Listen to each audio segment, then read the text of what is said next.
What's your name? John Cox. Oh, Ted Nugent. Oh, it's me, Dr. Rosenpenis. My name is Igor Stravinsky. Name's Liddy. Gordon Liddy. I'm Don Corleone. I'm Harry S. Truman. Fletch. F. Fletch. Fletch. Fletch? Fletch. Fletch. Call me Irwin. The disguises in the film were a combination of what was written on the page and then Chevy trying on different costumes, prosthetics, to see what worked for him. So it was a little bit of both that brought them to life and gave its unique perspective. It was just the idea of trying to create a funny investigative reporter for Chevy and to try to use his comic skills and his improvisation and the disguises and to see if we could hang it on a plot that kind of made sense. I think the actual get-ups were certainly between Chevy and the prop man and Michael and the costumer. So what he looked like, I would give him a name, but and a profession, but God knows what he'd wind up looking like.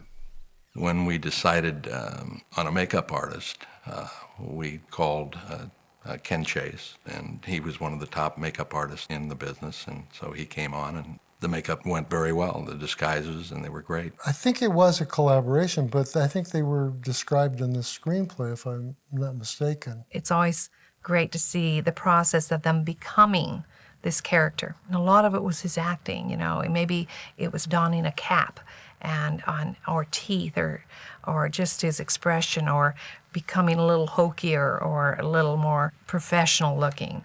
And so a lot of that he did with his acting, and then we filled in with other things such as wigs or teeth or prosthetics or bald caps or whatever it was we needed. I splurged. I invested 49 cents in a set of novelty teeth. He uses what's available to him. So, you know, there's usually not a lot of cost. And even though the cost of a wig may be $5,000, we make it look like he might have bought it in a costume shop and put it on. Some of it is pretty good, you know. It's hard to say what my favorite alias is, but I love Dr. Rosenpenis. The character with the bald head and the beard was based on a real person. I think his name was Ram Dass. Abba Ram Dass, I think that's what it was. I guess during the 80s, he was well known. It's supposed to be some sort of guru, but I don't, the roller skates, again, that was probably a Michael Ritchie moment. Said, put him on skates. Fletch! Shut up. Really, is that you? Fletch. And it was silly looking. So silly always worked for Chevy and for Michael. He really got into the disguises. Hey! You the guy from Ajax? Yeah, you bet. And the jet plane mechanic, he was into that character. I enjoyed making teeth. It was just one of the things. And I made them for myself, just for a joke. And I made Chevy some pretty big overbites for one of the characters. And there was an actor on the show. He had really very big upper teeth and a little bit of an overbite. What are you doing up there? You doing some stunt flying or something? And the three of us posed with Chevy and I with our false teeth. And this actor in a photograph. I'll never forget, it was very funny. So the teeth was my idea. I like, what's the one, Mr. Spoon? Is there a Spoon one? Sugar Mr. Poon?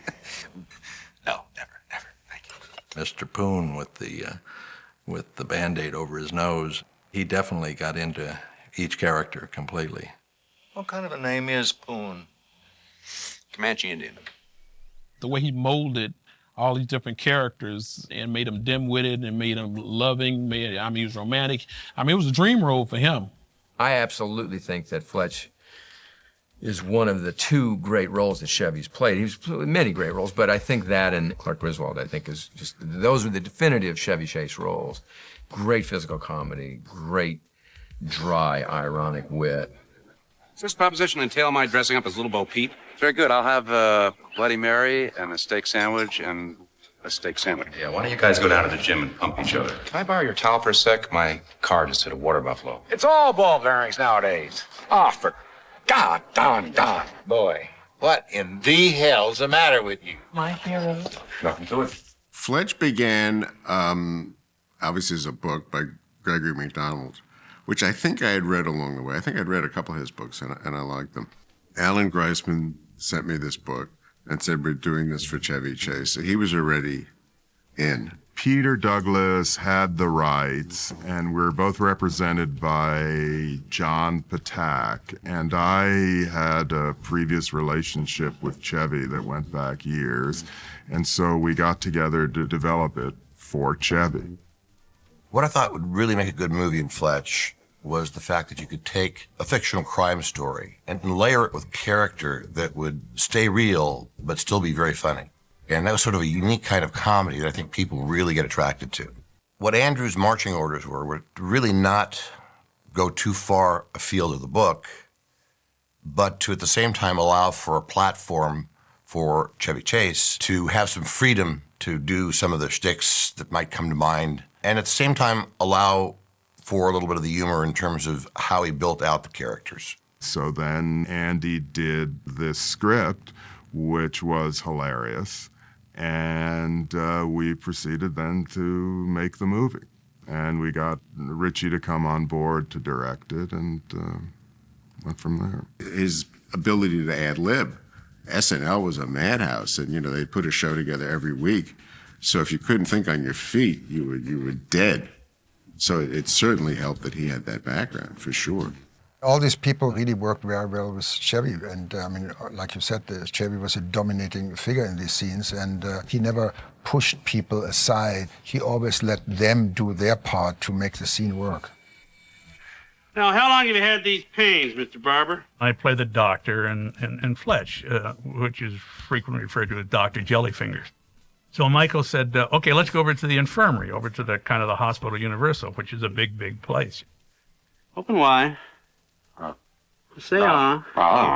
So we went in there, and Michael started looking around at all this stuff, hanging on the wall, stethoscope. And he said, oh, we'll use that, yeah, and we'll use this, and we'll use this, and we'll use, he kept pointing out these things that I could use. But every one of them takes 6 months in medical school to learn how to handle so you don't look like a total klutz. And I'm trying to, be smooth doing the physical examination with Chevy. Hey, Gummy. Hey, Fletcher. Hey, Sam. How's the eye?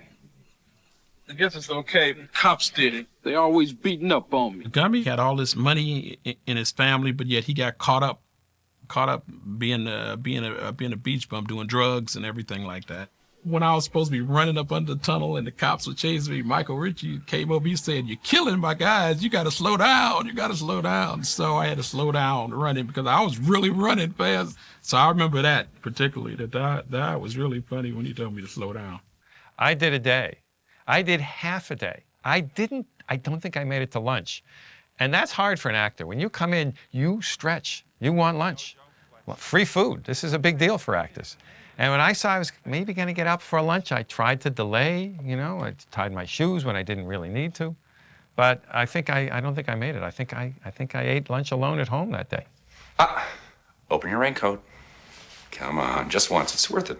When I showed up in the set, I knew nothing about my wardrobe. The raincoat was something that happened that morning.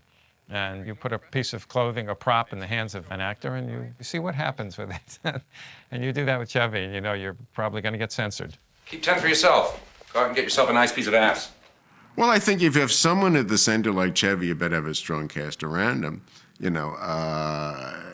can play the kind of ping pong that he's going to want to play. And Libertini was an improv actor from Chicago, so all those guys had that kind of training. The story's done, right? Almost. Almost is not an answer. Yes, Frank, the story's all done. That's an answer. And a damn fine answer, if I do say so my damn self. Thank you. Michael said to me, this guy is an Adlai Stevenson Democrat.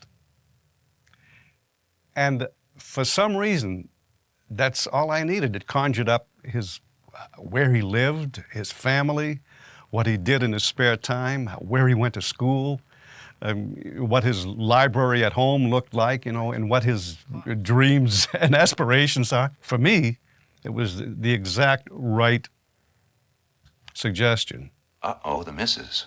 We were all very taken with her. Nobody knew her. She kind of came in, did the reading. We had a number of other girls who had established credits, and she just sort of took the scene. If I had a nickel for every one of Alan's flyboy buddies tried to pick me up, I'd be a rich woman. You are a rich woman. See what I mean? The fact that her struggle was so kind of heartbreaking that she loved her husband and really believed in him and really went through this kind of betrayal. And I think that in the playing of it, there had to be some sense that she suspected it or was unhappy to begin with. And so that when she learns that her suspicions are revealed and it's true, that we feel more like this is her affirmation that she's been looking for to break away from this. So it's not so cheesy that she's like, you know, Fletch, you know, and then like, my husband who? Because I felt like she was, that would have cheapened her a little bit. Yeah. Can I borrow your towel for a sec? My car just hit a water buffalo. She's cute as hell. I thought she was very sexy and very interesting. So when he said, "Can I borrow your towel?" I mean, everybody in the audience was hoping that she would lend her towel. Yes, my giant 80s hair. My hair was really big.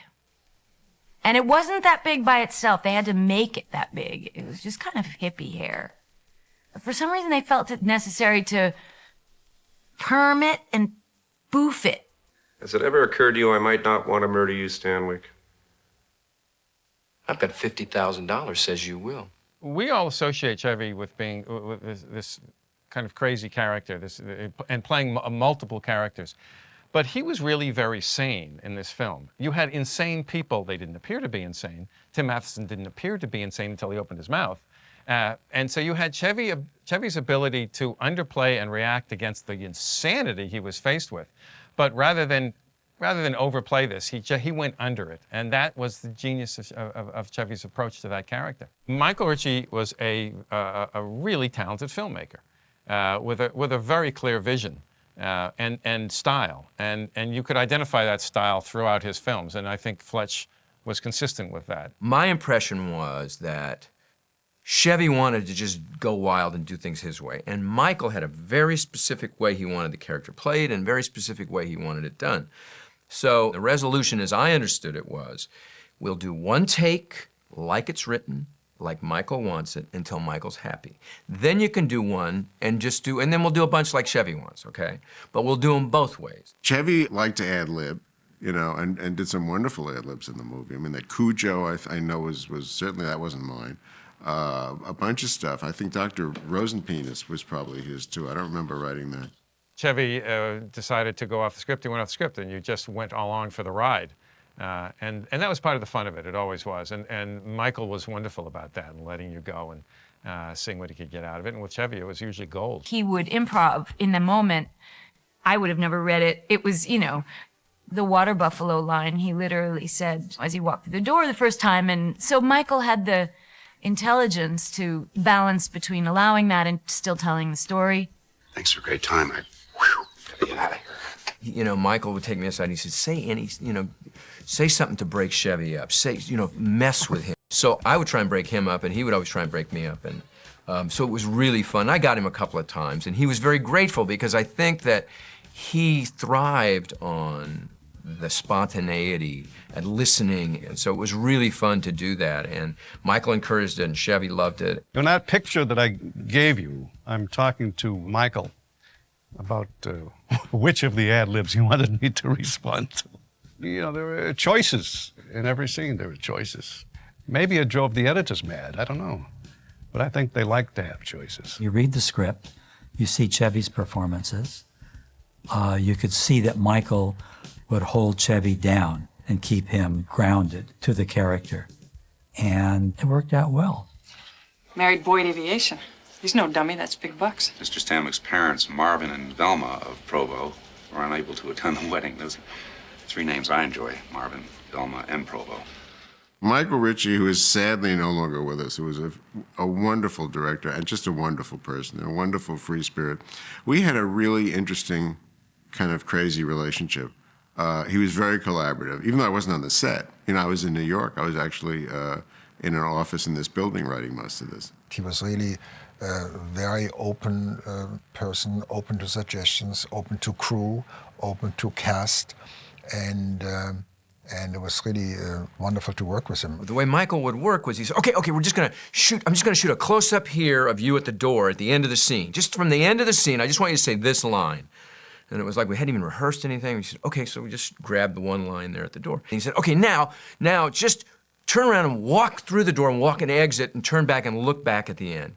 So, oh, okay, so, you know, and it was so disorienting to me. But he said, trust me, it'll work. And if it's no good, I won't use it. So, all right.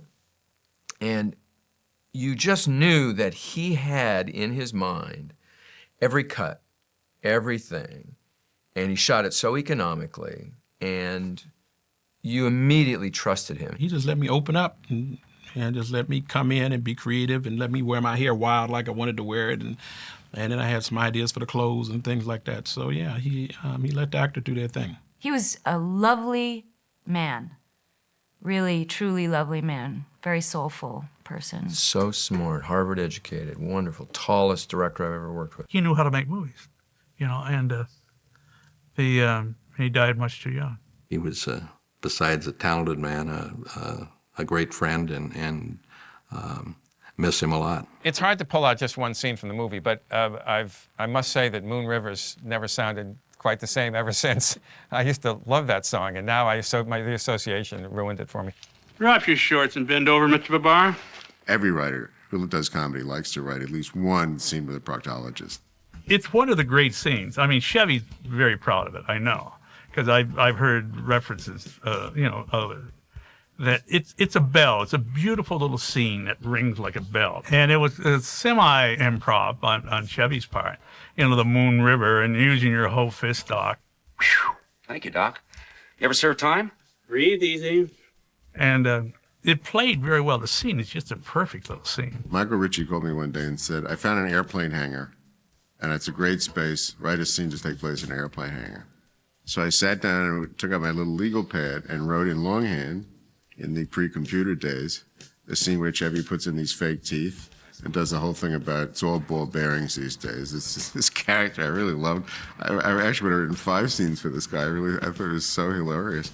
And Michael said, great. He wrote it down the other end and they went out and shot it. Hey! I mean, it was really like doing a movie in like 1938 or something. It was so kind of whiz-bangy and on the fly. And I think it really served the movie well. There is a kind of really loosey-goosey thing about that movie. Wash those windows. They've got filth, muck on them. All those little good pieces that make it work. The car chase. This is not about really the car chase. It's about he and that kid. That kid was terrific. Afternoon, Smog Patrol. Had your emissions checked? No, sir. Fluorocarbons, ozone? No, sir. Well, let's check it out. The whole thing with the Underhills I always loved. Would you like some drink, senor? While you wait, I will put it on the Underhills bill. It was a great fade out to, you know, they're charging everything to them wherever he went in the world. $400 for lunch. My favorite thing he does is in that whole movie, and when I think about it, I'll just start laughing. There's a part, and I don't remember what's happening, but he's in a room, and there's like a lamp that's kind of low, and his head kind of gets stuck in the lamp for a sec. What is that? What's he doing? It's been a wonderful ceremony so far. Here on behalf of our own Fred, the Dorfman. The studio absolutely objected to us taking that last scene of the movie to Rio. So Michael came to me and said, let's go back to the studio and see if we promise that we bring the movie in on budget, that they'll let us take it to Rio. So we did, and they agreed. And I don't know, 8 or 10 of us went to Brazil and took our wives and had a wonderful time in Brazil. And the scene that was originally written was them lying on Copacabana in beautiful surroundings of bikinis and beautiful people. And we got there, and we were booked to be there, I think just a couple days, because all we had to do was walk that last shot down the beach. Well, it just started to rain. It was raining for day 1, 2, 3, 4, 5. We weren't allowed to really leave the hotel in case the sun came out. We'd all have to rush down and start shooting, which happened a couple times where they'd be like, okay, come on down. And it would start raining. We'd have to go back. So at day 6, the studio said, what is happening? We haven't seen any production report, progress report. Said we haven't shot anything yet. So then they forced us to do the scene. And if you see the movie, it's very gray skies, high surf, and not a soul on the beach. It didn't pour, but it rained so hard we'd have to run in and wipe the drops off of Chevy's face. We didn't see it on camera, but we pick it up on them. And when it was edited and put in the film, you could have shot it on Santa Monica Beach or Miami Beach, but it really looked like Rio de Janeiro. There's scenes of Chevy in the Lakers outfit and with Tommy Lasorda, and there's a shot of him on the bed with the towel over him. I believe that was all part of the dream sequences. I know Lasorda was in it. We had Lasorda in the movie and they cut him. And I believe that Chevy was brought in as a pitcher, and the batter got up and he was about 3 feet tall, max. So of course he walked him before the fantasy was you bring in told not to walk somebody, and the batter is just tiny. And when I think we put it all together, it just didn't, we're trying to recreate the Kareem stuff, and it just wasn't this funny. It's hard to remember what we cut out. I know there was a hockey scene because I've got a picture of Chevy and I discussing something, and he's in the hockey outfit. It seemed that everything was funny we kept. You know, most of the good stuff stayed in the picture. It was really just a classic throwback kind of movie, almost to the, you know, it's not noir per se, but it's sort of that kind of 40s feel to it, I think, of Hollywood detective movies. We saw this crazy world unfolding through Fletcher's eyes, and his answer for it, and it was kind of the funny thing you wished you thought you'd said, but you never get to say. Chevy kept saying that in every scene. Every response to this insane world was really clever and really understated, and you went, I wish I'd thought of that. He told me to watch out for the place. Well, I commend him on his choice. What? It was a unique picture. You know, it really was. It just was very playful, and it had a freedom to it, which really, really worked. And the spirit in which it was made, I think, came off the screen. I look at some of the other films I've done, and the comedy was great at the time, but then you see it 20 years later, and you say, wow, that doesn't seem to work. But you watch Fletch, and it still works. I think I just won $1 million. Yeah, Irwin M. Fletcher, you choose. Woo-wee! Oh, boy, I lost again. Big Hollywood comedies, the late 70s, early 80s, were very much geared toward all the improv guys that were coming out of Second City and Saturday Night Live and everything. And suddenly, things like Fletch and Beverly Hills Cop and 48 Hours gave these guys just a whole other dimension to be in, which was with real story, real struggle, other actors that were actors rather than comedians per se. You know, another genre kind of opened up. Oftentimes people say, oh, you know what, you're in my favorite movie. And I used to go, oh, yeah, right, you know, and Animal House. And they go, no, Fletch. And I go, oh, wow. If you run into people of a certain generation, I would say like your generation, and they say, I know you're in the movies, you're an actor, you know, and then tell me what you've done. So then every actor has the same story, you know, you give them a whole list, and until you hit Fletch, and then they go, yeah, that's it. If some kind of payment isn't made, I'm going to have to contact your paper, garnish your wages. I can't have my wages garnished. I've been told that I will have my wages garnished by strangers for 30 years. It really has a hardcore following. A lot of emails, get a lot of people, you know, coming up to, I mean, they recognize me regardless. It's so funny and stuff because I have a mustache and nothing. My hair is all out. It's a cult movie, you know. I heard college kids all over the world, they get together and watch this movie on Saturday nights, Friday nights, and just get a good laugh on, you know. I now realize it was a piece of history. Maybe a small piece, but a piece nonetheless. And that's really unique, you know, when you can make a film that carries on as long as it has and will, that seems to carry on from generation to generation. And I'm kind of jazzed having participated in a piece of history.